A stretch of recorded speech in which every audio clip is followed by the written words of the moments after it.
直到医生立即就离开，他也没有收尾哦，然后就进来了另外一个医生，他们称之为幽灵医生。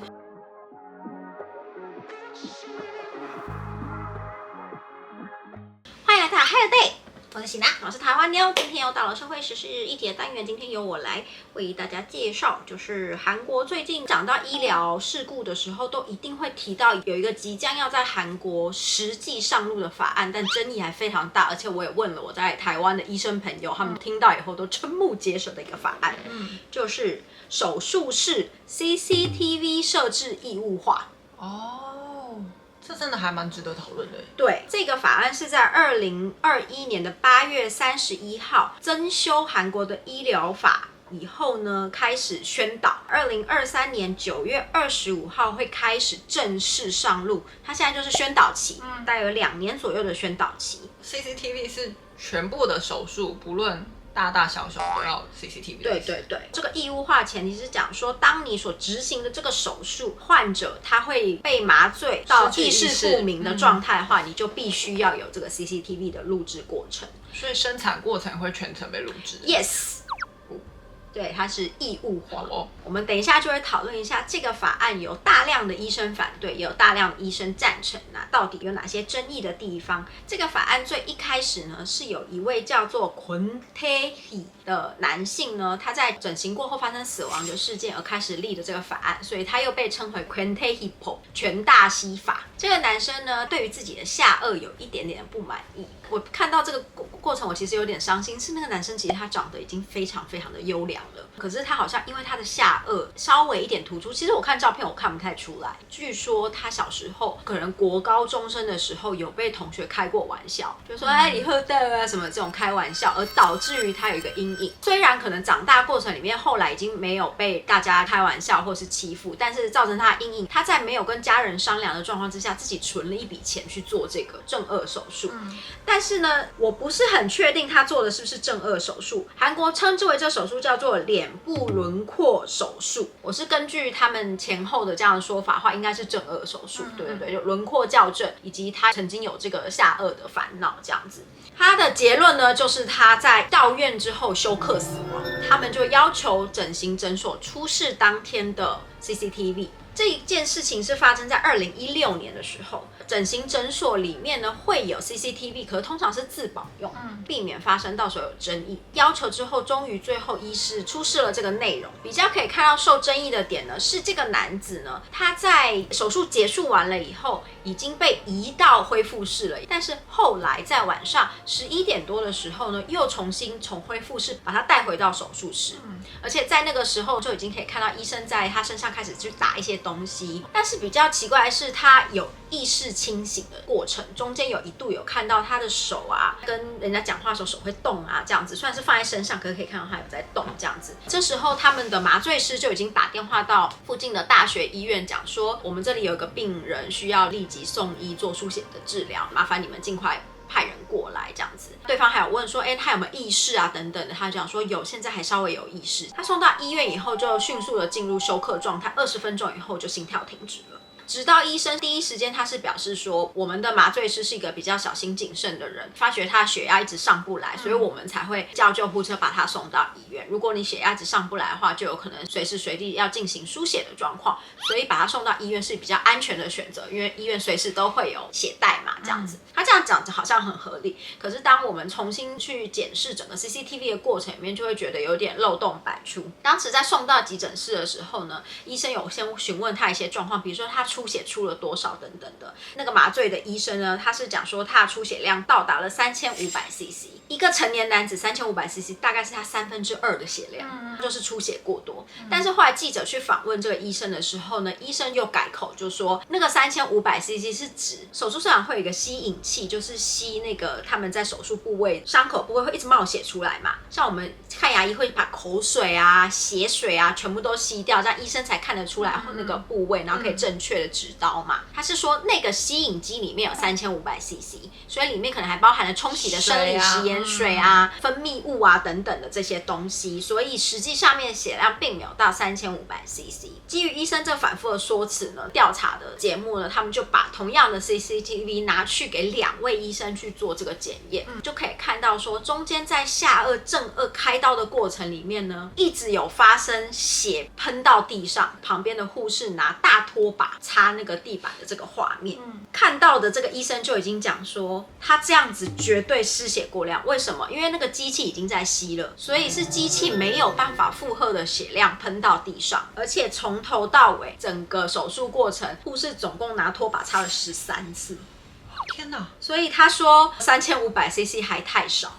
他说绝对超过3500cc。而且通常你们在做这个正颚手术，纯血液超过300到400，你们就要注意，它有可能会血液不足了。最后这个男生当然也是有去做尸检，结果呢就是讲说他就是失血过量而导致休克，然后来不及急救而死亡的这样子。所以呢，他们就在研究说，第一个，他在手术结束完了以后，直到医生立即就离开，他也没有收尾哦，就是也没有缝合啊，什么没有哦，他就是离开了。然后就进来了另外一个医生，他们称之为幽灵医生，因为整个手术室的直刀挂名就是那个整形的那个医生挂名是他，那来收尾的那医生是不会在手术记录上面的，所以他们是幽灵医生进来了以后，然后帮他做缝合啊、止血啊等等的。可是呢，这个医生他在那里压了1个小时。他的血都没有止住。那些看 CCTV 有经验的医生说，当你压了1个小时，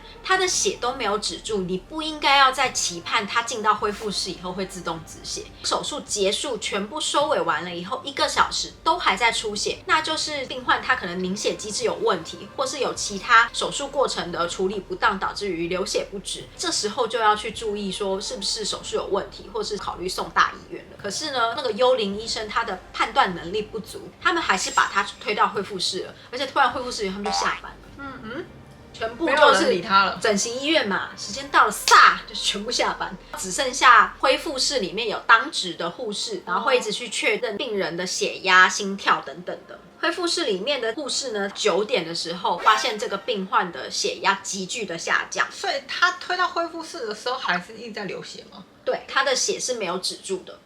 然后他们还让他推到恢可能复室，不是喷血的状态，一直在渗血这样子，他就开始抠医生了嘛。等到这些医生全部再回来，然后把他抓到手术室要处理的时候，已经是晚上11点了，就是我刚刚跟大家讲的，看到那个 CCTV 他重新推回来晚上11点的这个时间。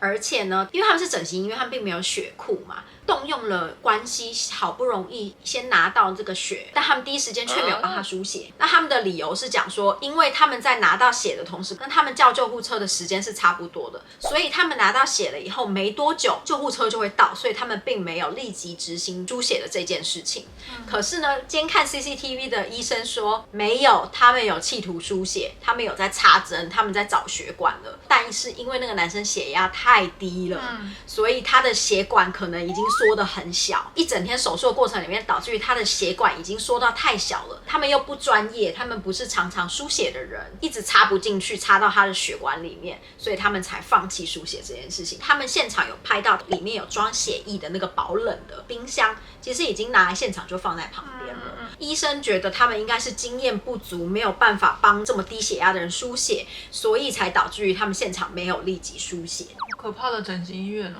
是不是？会啊。然后呢，这个有一个严重的医疗疏失，就是幽灵医生嘛，对，跟医生立即就离开现场了这样子。后来呢，他们在访问相关人士才知道，那间整形医院呢，他们在同一时间是开3个手术室。哦，所以医生去下一个刀了。对，所以医生就是这边该弄的重点弄完以后他就走了，他就去另外2间这样子，所以才会导致于是有幽灵医生出来做这个收尾这样子。而且这个医生他们到现在还在打官司嘛，然后这个医生他一直强调说没有疏失，他觉得他当下做的所有判断都是符合他的开刀经验的，包含你们说失血过多，以他的判断来说就是没有失血过多，在做这个手术过程里面会有这样子喷血或什么的状况。他说你们又没有看过别的手术 CCTV，我当下的判断就是没有觉得他失血过多这样子。可是别的医生看这个 CCTV 呢，第一个觉得他有失血过多的风险，第二个重点不在于你手术当下有没有失血过多，他事后一直没有止血这件事情，你就是不知道的啊，执刀医生就是不知道的嘛。因为这件事情发生之后呢，他的妈妈一直致力在于这个昆代 Hippo 手术室里面的 CCTV 义务化这件事情，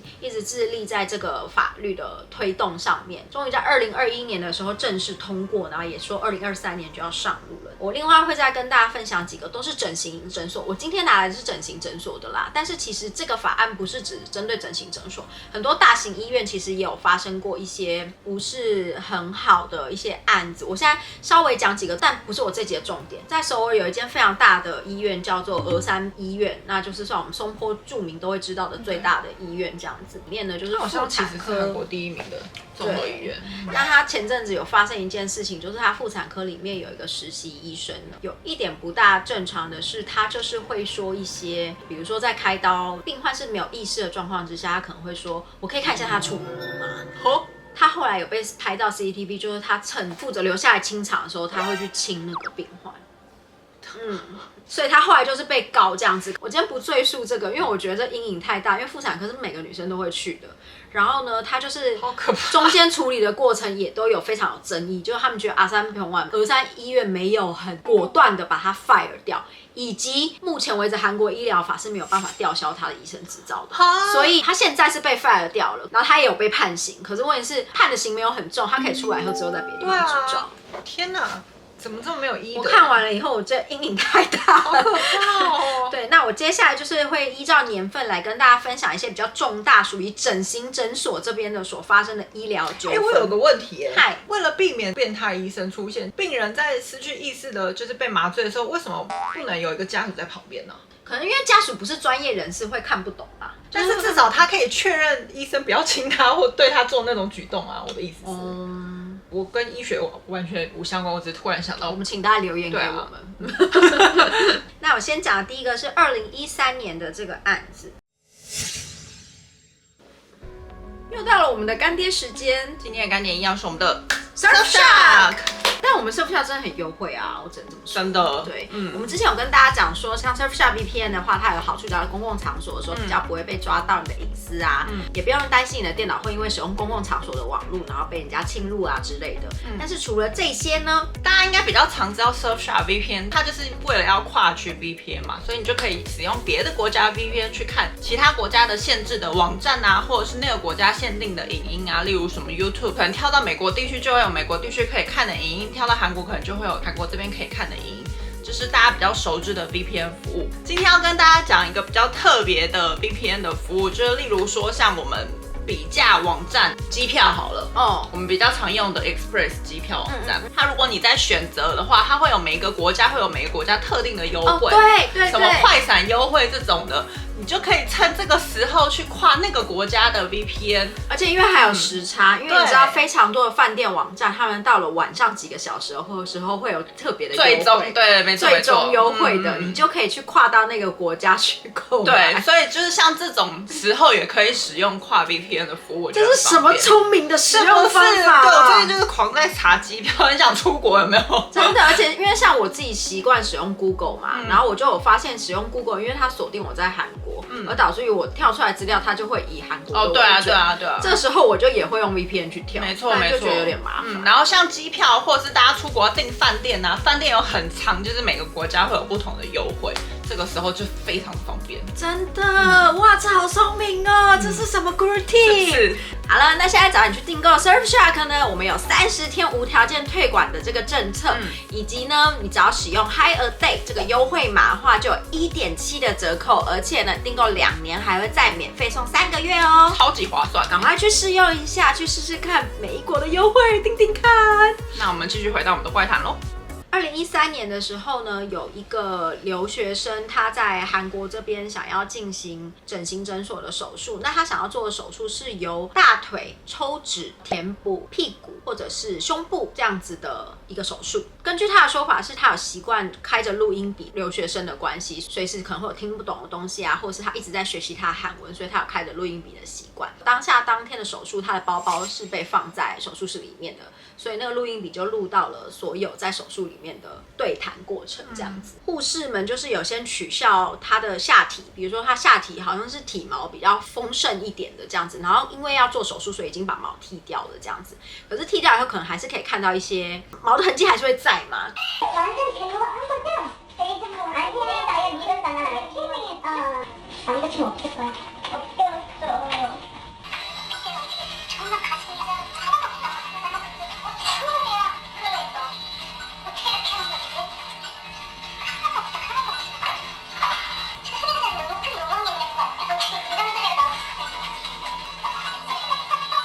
我没水准、然后院长还讲说，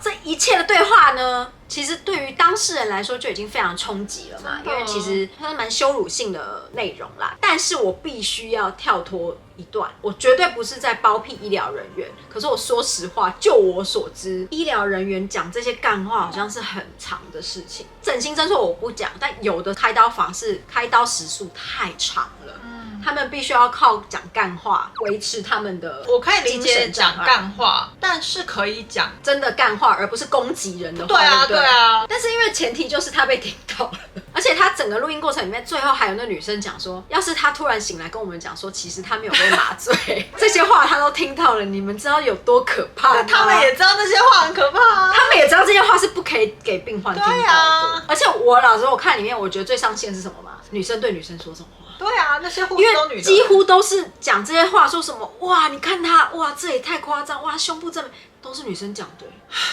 这个他们也不是指导人员呐、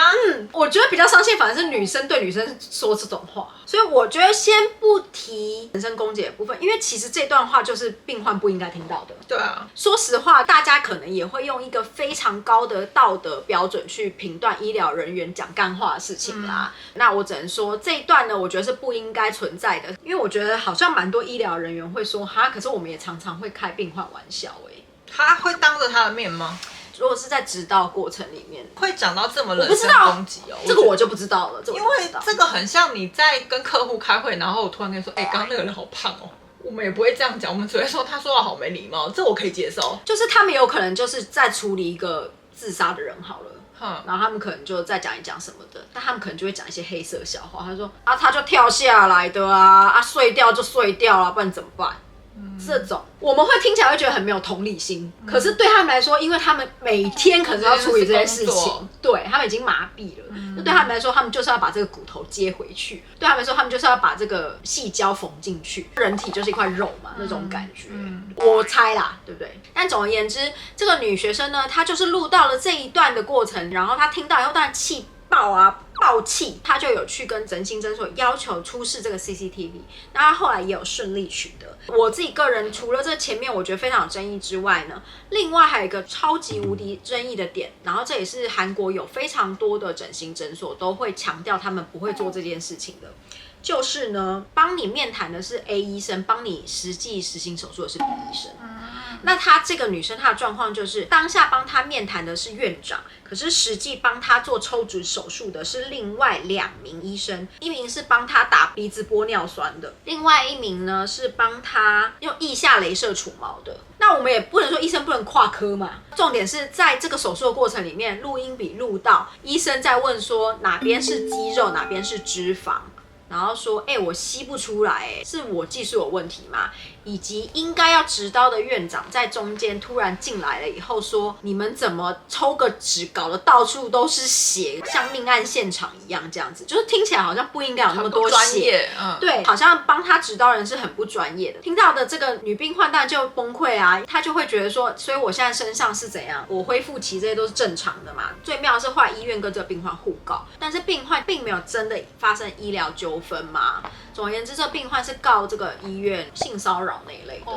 医院是告他恐吓，就是拿那个录音笔恐吓这样子。他告医院这个性猥亵的这个部分是被宣判无罪，医院告他恐吓一审有罪哦，是2审3审才说他无罪这样子。然后这个女生就是有强调，她不是故意带录音笔进去的，她就是说她真的就是没有关而已这样子。那医院的立场是说没有，她就是故意带那个录音笔进来的。可是我觉得不管怎么样，换医生做手术的这个医疗纠纷，我觉得应该还蛮明确的所以我不知道为什么没有告这个部分。所以他们官司结束了吗？我最后查到的就是讲到这个女生最后是无罪，可是我没有看到这女生有再去告这家医院别的事情。但是呢，这个医院是有说退费给这个女生这样，对。然后呢，我现在要再讲另外一个案子，是2020年的案子，是一个女生，她也是去抽脂了以后，就后来发生脑死了。那她所做的手术呢，也是由大腿脂肪，然后要移植到她的屁股上这样子。医生打给这个丈夫呢，就联络说，你老婆来我医院做这个抽脂的手术，但是呢，我们手术进行到一半，背面把它翻到正面的过程里面，她的呼吸就有一点不大顺畅，有点不正常，所以我们手术中断了，就把她送到恢复室了。但是后来呢，被送到大型医院了以后就脑死了嘛。所以呢，他们就开始跟医院要求这个 CCTV 的记录。看了 CCTV 以后，才发现是这个老婆呢，她本来是趴着的处理大腿后面的脂肪什么的，然后弄完以后要把它翻过来这样子，然后把它翻过来了以后呢，看起来是手术做到一个状态了，做完了没不知道，但是做到一个段落，然后这个执刀的医生就出去了。这一篇报道没有很正确讲出来他是不是去做别的手术。总而言之，执刀医生出去了，所以就只留下来了护士去观察这个病患的状况。可是，在中间呢，病患就开始出现血氧过低的状况，所以机器就会哔哔哔的叫嘛。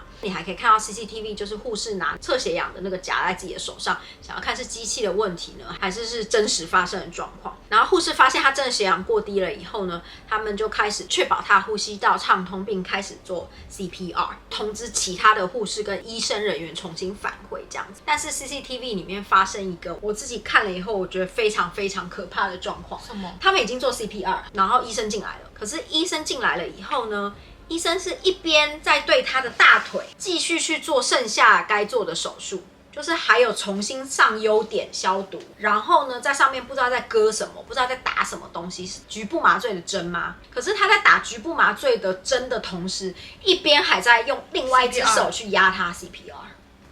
家属看到没有办法接受啊，他已经要 CPR 状态了，你还在给他打什么东西？跟他不是就要立即 right now 送去医院了吗？对啊，如果你早一点把他送去，是不是他就不会脑死了呢？后来先生他判断觉得医院是想要脱罪，就是想要把他弄成他现在就是已经是在恢复室，他自己身体发生过敏反应或什么，而最后导致脑死。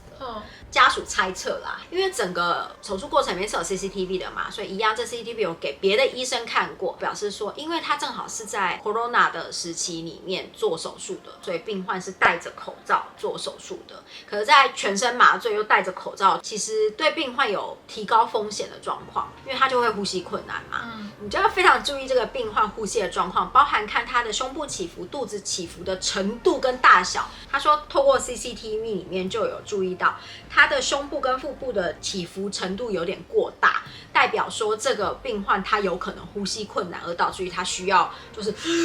这样子的吸气方式。他们在当下没有注意到这件事情，才会演变成后面他缺氧，然后血氧过低这些连环的效应这样子。然后呢，我要再讲一个，就是今年2022年的一个呢，他也是去做这个正颌手术，可是他正颌手术之后呢，这个人就过世了这样子。调 CCTV 出来以后，发现呢，他在手术室里面居然有2个手术床同时之间在进行，这个就已经违反医疗法，因为医疗就是一个手术室只可以有1个医疗床这样子，而且呢，他是麻醉师，同时之间要顾2床。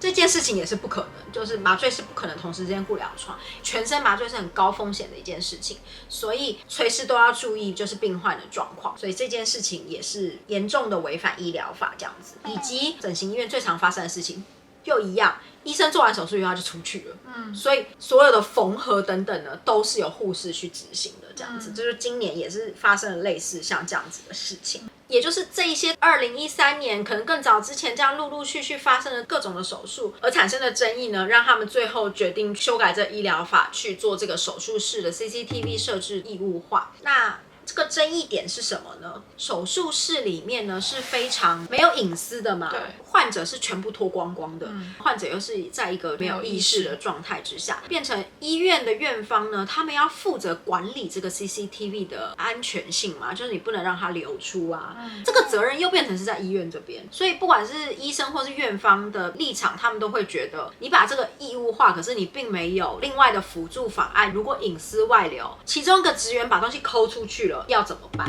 这部分一直都没有比较好的一个说法。另外呢，就是他们觉得现在目前为止都是出了事情的案子来解读这个 CCTV， 可是非专业人士他们觉得这个都是在看图说故事，每一个医生可能都会尽力的想要把这个手术做好，那每一个案子都会有不一样的状况，可是因为当这个案子出了问题，任何小小一个动作都会变成看图说故事。比如说像中间在等这个病患苏醒的过程里面，他在旁边滑了手机，那他们就会说，你看他滑手机，他就是没有真诚的对待这病患，可是其实他可能接了100个病患，中间都有在滑手机，对啊，但是前面99个都没有问题，这样子，可能他真的就是有个空档时间可以滑手机，可以画个眼线之类的。可是当这些东西这个病患出事情的时候，放在 CCTV 上面的时候，就会很过度的放大解读这一些行为。就像我刚刚讲的，他们就会用一个非常高的道德制标点看这些医疗人员。但是医疗人员其实并不是像戏剧里面演的，真的就是一直看着病患，检查点滴，调一下点滴，就并不是真的一直反复在做这些事情，所以他们就会觉得这个 CCTV 的话就会变成说，它会衍生更多争议嘛。可是你刚刚讲的前面那几个案例，他们刚好都是碰到有 CCTV 的的手术间嘛。对对。现在整形诊所很多会设 CCTV， 大部分是为了自保。你说医院为了自保？对。最后呢，这一点是我个人比较完全没有想到的。他们说会降低医生的抢救意愿，因为他们说当病患发生状况的时候，医生可能会做各式各样的事情，尽量去维持病患的生命嘛。对，做越多可能错越多啊，就会变成说，那为什么当下你做了这个，或者是你当下为什么没有做这个，或是怎样的？就是你怎么做，透过 CCTV 都会被拿出来讲话。这一个部分我觉得可能要专业人士来帮我们补充一下。我是就有看到有个医生讲说，这会降低医生的抢救意愿。然后呢，赞成方的人呢，就是在讲说可以保护双方的发生问题。对，如果当有医疗纠纷的时候，除了病患之间的立场，通常也可以保障医生这边的立场这样子。因为我看完这以后，我其实自己个人阴影比较大，是妇产科吗？不是，只要我会失去意识的手术都有点危险。我是整理整形的嘛，我中间也是有查到照胃镜，然后医生在旁边抽烟这样子。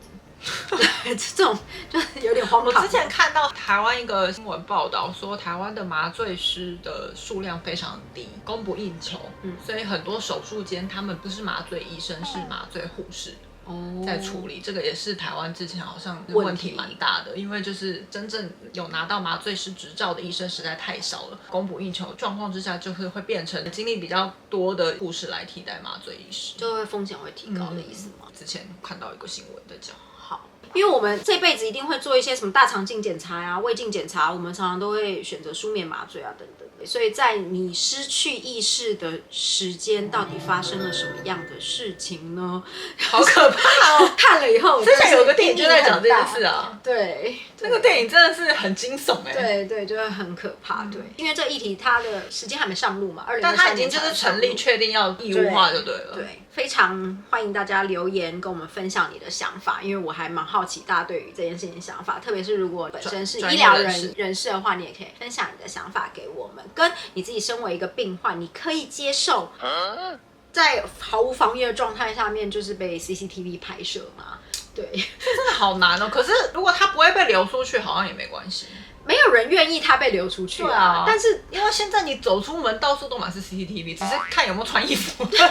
不一样吧？总而言之，就大家都可以留言跟我们讨论哦。那这是这次为大家所准备的社会议题单元，我是台湾妞，我是喜娜。如果喜欢我们频道分享的话，记得订阅我们的频道，还有开启小铃铛或是订阅我们的会员。拜拜。所有的手术都已经结束了吗？对，所有的手术，好，不知道结束了没。总而言之，病患呼吸，我一直在讲病患呼吸，你就要非常注意这个病患呼吸。